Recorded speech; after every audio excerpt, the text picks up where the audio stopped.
നമസ്കാരം. കേരള സംസ്ഥാനം രൂപീകരിച്ചതിന് ശേഷം LDFും UDFും പരസ്പര ധാരണയോടുകൂടിയാണ് പ്രവർത്തിക്കുന്നത്. 5 വർഷം വീതം അവർ അധികാരം പങ്കിടും. ഈ 5 വർഷക്കാലം അഴിമതി നടത്തും. ഈ 5 വർഷക്കാലം പ്രതിപക്ഷത്തിരിക്കുന്നവർ അഴിമതിക്കാർക്കെതിരെ ശബ്ദമുയർത്തും. എന്നാൽ തെരഞ്ഞെടുപ്പ് കഴിഞ്ഞ് ഭരണം മാറുമ്പോൾ ഇതിനു മുൻപത്തെ സർക്കാർ ചെയ്ത അഴിമതികളെല്ലാം ഇവർ മറച്ചുവയ്ക്കും, സംരക്ഷിക്കും. അങ്ങനെ പൊതുഖജനാവ് ഇവർ പരസ്പര ധാരണയോടെ പങ്കിട്ടെടുക്കുകയായിരുന്നു, നമ്മളെ കബളിപ്പിക്കുകയായിരുന്നു. അപ്രതീക്ഷിതമായാണ് കേരളത്തിലെ രാഷ്ട്രീയ അന്തരീക്ഷം മാറുന്നതും സോഷ്യൽ മീഡിയ സജീവമാകുന്നതും. BJP പടിപടിയായി ശക്തി പ്രാപിച്ചു.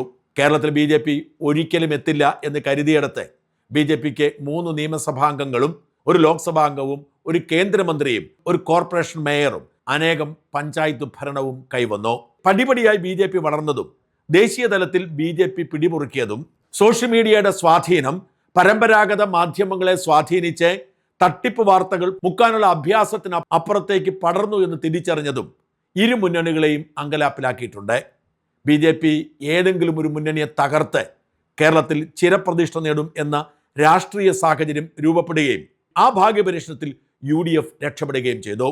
അതുകൊണ്ട് തന്നെ ഇപ്പോൾ നിലനിൽപ്പിന് വേണ്ടി പോരാടുന്നത് CPM ആണ്. CPM എന്ന രാഷ്ട്രീയ പാർട്ടിയും LDF എന്ന മുന്നണിയും കേരളത്തിൽ അധികകാലം നിലനിൽക്കില്ല എന്ന് ജനങ്ങൾ തിരിച്ചറിഞ്ഞു. അതുകൊണ്ട് തന്നെ നിലനിൽപ്പിന് വേണ്ടിയുള്ള പോരാട്ടത്തിലാണ് CPIM ഇപ്പോൾ. UDF ആവട്ടെ CPMും LDFും ഇനി ഒരിക്കലും തല പൊക്കരുത് എന്ന വാശിയിൽ നിലപാട് കർശനമാക്കി മുമ്പോട്ട് പോകുന്നു. പണ്ടൊക്കെ പരസ്യമായി വിമർശിക്കുമ്പോഴും രഹസ്യമായി സഹായം ചെയ്തുകൊണ്ടിരുന്ന ഭരണകൂടത്തിൻ്റെ ചരിത്രം അവസാനിക്കുകയാണ്. ഈ ഗതികേടിലേക്ക് CPMനെ തള്ളിവിട്ടത് വാസ്തവത്തിൽ പിണറായി വിജയനാണ്. തുടർഭരണം കിട്ടിയതോടുകൂടി പിണറായി വിജയൻ കരുതി ഇനി UDF ഒരിക്കലും ഉണ്ടാവില്ലെന്ന്. അതുകൊണ്ട് പതിവ് അതിർത്തി വിട്ടുകൊണ്ട് UDF നേതാക്കളെ അപമാനിക്കാനും കള്ളക്കേസിൽ കൊടുക്കാനും വ്യഗ്രത കാട്ടി. ഇവിടെ UDF സംവിധാനം ഒരു കാര്യം തിരിച്ചറിഞ്ഞു: CPMനും LDFനും ഇനി തലപൊക്കാൻ അവസരം കൊടുക്കരുത്. അതുകൊണ്ടാണ് വെപ്രാളപ്പെട്ട് വാസ്തവത്തിൽ LDF വ്യാജ നറേറ്റീവുകൾ സൃഷ്ടിച്ച് മുഖ്യമന്ത്രിയെയും സർക്കാരിനെയും താറടിക്കാൻ ശ്രമിക്കുന്നത്. ഇന്നത്തെ എൻ്റെ ആദ്യത്തെ വീഡിയോ കണ്ടിട്ടില്ലാത്തവർ കാണുക.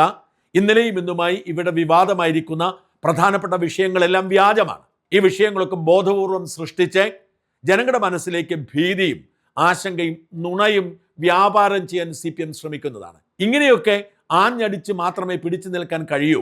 അല്ലെങ്കിൽ കൊടുങ്കാറ്റിൽ CPMൻ്റെ അടിവേര് ഇല്ലാതാകുമെന്ന് അവർക്കറിയാം. ഇത് തിരിച്ചറിഞ്ഞ് തന്നെയാണ് സർക്കാരിൻ്റെ പ്രവർത്തനം. കിട്ടുന്ന അവസരത്തിലൊക്കെ CPMൻ്റെ അടിവേരിന് തീയിടുക. ഇത് UDF സർക്കാർ ഒരു ലക്ഷ്യമായി എടുത്തിരിക്കുന്നു. CPMനെ തകർക്കണമെങ്കിൽ അവരുടെ സാമ്പത്തിക അടിത്തറ തകർക്കണം എന്നെല്ലാവർക്കും അറിയാം. വളഞ്ഞ വഴിയിൽ സമാന്തര സാമ്പത്തിക സംവിധാനമായി അവർ മാറിയിരുന്നു. ഭരിച്ചുകൊണ്ടിരുന്നപ്പോൾ അവർക്ക് പണം ഒരു പ്രശ്നമേ ആയിരുന്നില്ല. ആവശ്യത്തിനധികം പണം അവർക്ക് കിട്ടുമായിരുന്നു. പാറമടക്കാരും ബാറു മുതലാളിമാരുമൊക്കെ ആവശ്യമുള്ളപ്പോഴൊക്കെ പിരിച്ച് CPMന് പണം കൊടുത്തുകൊണ്ടിരുന്നു. ഒരു മനുഷ്യന് പോലും വായിക്കാത്തതുകൊണ്ട് ആരും പരസ്യം കൊടുക്കാത്ത ദേശാഭിമാനിക്ക് 1-ാം പേജിൽ എല്ലാ ദിവസവും മുതലാളിമാർ പരസ്യം കൊടുക്കാൻ മത്സരിച്ചു. അങ്ങനെ അവർക്ക് പണത്തിന് ഒരു മുട്ടുമില്ലാതെ മുമ്പോട്ട് പോകാൻ കഴിഞ്ഞു. അധികാരം തങ്ങളുടെ കുത്തകാവകാശമാണ് എന്ന് തിരിച്ചറിഞ്ഞപ്പോൾ CPM നേതാക്കൾ വ്യക്തിപരമായും ധനസമ്പാദനത്തിനിറങ്ങി. കോൺഗ്രസ് പാർട്ടിക്ക് ഒരു ഇന്ദിരാഭവൻ കെട്ടിപ്പടുക്കാൻ അരനൂറ്റാണ്ട് കാത്തിരിക്കേണ്ടി വന്നെങ്കിൽ CPM 1 2 AKG സെന്ററുകളും പാർട്ടിയുമായി ബന്ധമുള്ള എല്ലാ സംഘടനകൾക്കും തലസ്ഥാനത്ത് ബഹുനില ആസ്ഥാന മന്ദിരങ്ങളും മാത്രമല്ല, താഴേക്ക് ജില്ലാ കമ്മിറ്റിയും ഏരിയ കമ്മിറ്റിയും ലോക്കൽ കമ്മിറ്റിയും മാത്രമല്ല, ബ്രാഞ്ച് കമ്മിറ്റിയും പോലും കെട്ടിടങ്ങൾ പണിതുകൂട്ടി. സർക്കാർ ഉദ്യോഗസ്ഥന്മാരും വ്യാപാരികളും വ്യവസായികളുമൊക്കെ ഇവരുടെ ഇരകളായി മാറി. ഇതിനൊപ്പം തന്നെ സമാന്തരമായി ഇവർ ഒരു സാമ്പത്തിക സംവിധാനം ഒരുക്കിയെടുത്തു. അതിന് ഏറ്റവും പ്രധാനമായും അവർ ആശ്രയിച്ചത് സഹകരണ ബാങ്കുകളെയാണ്. സഹകരണ ബാങ്കുകളെല്ലാം തന്നെ CPM പിടിച്ചെടുക്കുന്നു. ഈ സഹകരണ ബാങ്കുകളിലെ പണം മുഴുവൻ CPM നേതാക്കൾ അടിച്ചു മാറ്റുന്ന സാഹചര്യമുണ്ടായി. വേറൊരു വശത്ത് SFIക്കാർക്കും DYFIക്കാർക്കും സുഖമായി ജീവിക്കാൻ ലഹരി കച്ചവടത്തിന്റെ മൊത്തവും ചില്ലറയുമായ വിൽപ്പന അവരെ ഏൽപ്പിച്ചു. ഇതും കൂടാതെയാണ് കണ്ണൂർ ആസ്ഥാനമായി അവർ സ്വർണം പിടിച്ചുപറി സംഘത്തിന് തുടക്കമിടുന്നത്.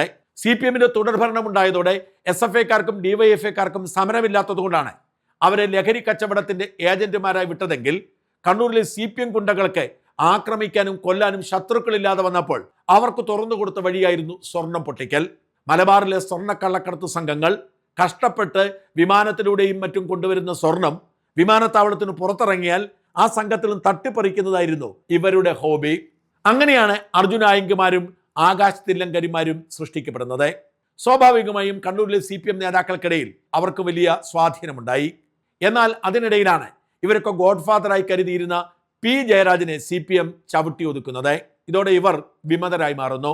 ഇവരെ ഒതുക്കിയില്ലെങ്കിൽ അവർ പാർട്ടിക്ക് കുഴപ്പമാകുമെന്ന് CPM തീരുമാനിക്കുന്നു. അങ്ങനെ അർജുൻ ആയങ്കിമാരെ ഇല്ലാതാക്കാൻ പല ഗൂഢാലോചനകളും ഒരുങ്ങുന്നു. TP ചന്ദ്രശേഖരനെ തട്ടിക്കളഞ്ഞതുകൊണ്ടാണ് താൻ മുഖ്യമന്ത്രി ആയത് എന്ന് കൃത്യമായി അറിയാവുന്ന പിണറായി വിജയൻ അർജുൻ ആയങ്കിക്ക് വേണ്ടി വലവിരിക്കുന്നു. അതുകൊണ്ടാണ് തെരഞ്ഞെടുപ്പ് ഫലം വരുന്നതിന് തൊട്ട് തലേ ദിവസം അർജുൻ ആയങ്കിയെ പോലീസ് ഹൈവേ കൊള്ള ആരോപിച്ച് അറസ്റ്റ് ചെയ്യുന്നത്. വാസ്തവത്തിൽ അർജുൻ ആയങ്കിക്ക് സഹിക്കാൻ കഴിയുന്നതായിരുന്നില്ല ഈ അറസ്റ്റ് ചെയ്തത് UDF സർക്കാർ വന്നതിന് ശേഷമായിരുന്നെങ്കിൽ കുഴപ്പമില്ല. ഒരിക്കൽ കൂടി LDF വരും എന്ന് ഉറപ്പിച്ചു നിൽക്കുമ്പോൾ കൂട്ടുകാരോടൊപ്പം ഒരു റിസോർട്ടിൽ താമസിച്ചതിന്റെ പേരിൽ ഇല്ലാത്ത കേസ് ചുമത്തി എന്നത് ആയങ്കിയുടെ സമനില തെറ്റിച്ചു. പിന്നീടാണ് ആയങ്കി തിരിച്ചറിയുന്നത് ഉന്നത നേതാക്കൾ അറിഞ്ഞുള്ള ഒരു കൊട്ടേഷനാണെന്ന്. ജയിലിൽ കിടന്ന് ആയങ്കി ആ സത്യം തിരിച്ചറിഞ്ഞപ്പോൾ ഞെട്ടലോടുകൂടി ഒരു കാര്യം മനസ്സിലാക്കി. ജയിലിന് പുറത്തിറങ്ങിയാൽ തന്നെ കൊല്ലാൻ CPM കൊട്ടേഷൻ ഉണ്ടെന്ന്. ഇവിടെ തൻ്റെ ജീവൻ രക്ഷിക്കാൻ ആയങ്കിക്ക് മുമ്പിൽ മറ്റൊരു വഴിയുമില്ലാതായി. അങ്ങനെയാണ് ആയങ്കി കൃത്യമായ അജണ്ടയുടെ പുറത്ത് കോതമംഗലം പോലീസിനെതിരെ കൊലവിളി ഉയർത്തി രംഗത്തെത്തുന്നത്. കോതമംഗലം പോലീസിനെതിരെ മാത്രമല്ല, പിന്നീട് ഊന്നുകൽ പോലീസിനെതിരെയും കൊലവിളി ഉയർത്തിയതോടെ ആയങ്കിക്ക് ഒരു കാര്യം അറിയാമായിരുന്നു, പോലീസ് തന്നെ പൊക്കുമെന്ന്. കാരണം ഭരിക്കുന്നത് ഇടതുമുന്നണിയല്ല, വലതുമുന്നണിയാണ്. ആയങ്കി കേരളം വിടാതെയാണ് ഈ വെല്ലുവിളി തുടർന്നതെന്ന് ഓർക്കണം. എന്തുകൊണ്ടാണ്? ആയങ്കിക്ക് മനസ്സിലായി ഇപ്പോൾ പുറത്ത് കഴിയുന്നതിനേക്കാൾ സുരക്ഷിതം അകത്ത് കഴിയുന്നതാണ്. അങ്ങനെയാണ് ആയങ്കി പരമാവധി പോലീസിനെ പ്രകോപിപ്പിച്ചത്. ഇതുകൊണ്ട് മറ്റൊരു ഗുണം കൂടിയുണ്ട്. ആയങ്കിയെ പിന്തുണയ്ക്കുന്ന വലിയൊരു വിഭാഗം CPMന്റെ സൈബർ ഇടങ്ങളിലുണ്ട്. അവരുടെയൊക്കെ പിന്തുണ ഉറപ്പാക്കുകയും ചെയ്യാം. ആയങ്കി കൃത്യമായി ഇറങ്ങിക്കളിച്ചു. ആ ഇറങ്ങിക്കളിക്കൊടുവിൽ അറസ്റ്റിലാവുന്നു, സുരക്ഷിതമായി ജയിലിലാവുന്നു. ആയങ്കിയെ തള്ളിപ്പറഞ്ഞുകൊണ്ട് പിണറായി വിജയനും MV ജയരാജനും EP ജയരാജനും ഒക്കെ രംഗത്ത് വന്നതിന് പിന്നിലും ഈ രാഷ്ട്രീയമുണ്ടായിരുന്നു. ആയങ്കി ഇനി ഒരിക്കലും ആയങ്കി ജയിലിലാവണം, പുറം ലോകം കാണരുത് എന്ന് CPM ആഗ്രഹിക്കുന്നുണ്ട്. ആയങ്കി ആവട്ടെ പുറത്തു നിന്നാൽ തട്ടിക്കളയുന്നതിനേക്കാൾ ഭേദം അകത്താവുന്നതാണ് എന്നും ആഗ്രഹിക്കുന്നു. ഇനി കുറേയധികം കാലം ആയങ്കി ജയിലിൽ തന്നെ കഴിയേണ്ടി വരുമെന്ന് തീർച്ചയാണ്. തലശ്ശേരിയിൽ അറസ്റ്റ് ചെയ്ത നിസ്സാരമായ കുറ്റകൃത്യത്തിന് ജാമ്യാപേക്ഷ പോലും നൽകാതെ ആയങ്കി ജയിൽവാസം ചോദിച്ചു വാങ്ങിയതും ഇതുകൊണ്ട് തന്നെയാണ്. ഇവിടെ പക്ഷെ കണക്കുകൂട്ടൽ പിഴയ്ക്കുന്നത് CPMനാണ്.